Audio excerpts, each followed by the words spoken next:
President Kennedy famously said that a rising tide raises all boats. I oversee a women's self-help group movement in my constituency and in Uttar Pradesh. And chatting to them once, I told them this. I said, the President of the United States, he said that a rising tide raises all boats. The woman looks at me and she says, Rahul bhaiya, hamare paas to naw hi nahi hai. A rising tide doesn't raise people who don't have a boat. We have to help build the boat for them. It's not good enough to raise the tide. We have to give them the basic infrastructure to rise with the tide. And what is the basic infrastructure?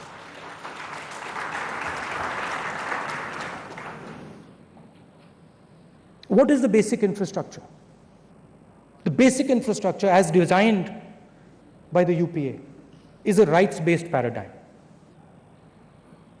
Give everybody the basic minimum on a number of key ideas.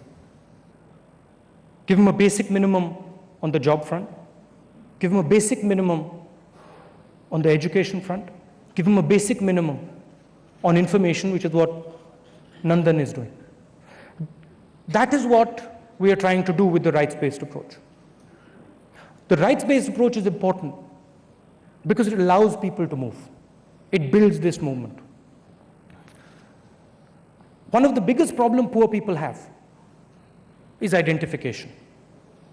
If you go to a village, the village knows each other. Everybody in the village knows each other. Uska bhai hai, uski behan hai. When the villager leaves the village, he loses all that information and nobody else has it. So a lot of the ideas that we have are designed to support this movement and make it smoother, more comfortable for people who are going to move.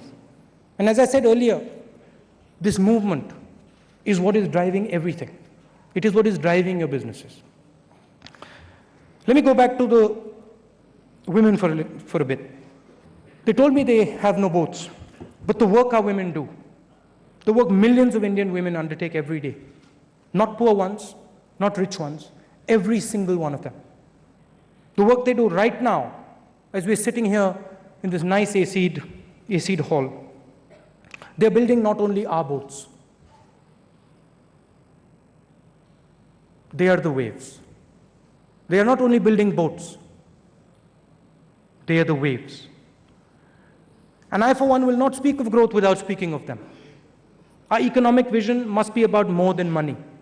It must be about compassion. We must envision a future for India that leaves no man and no woman outside in the shadows.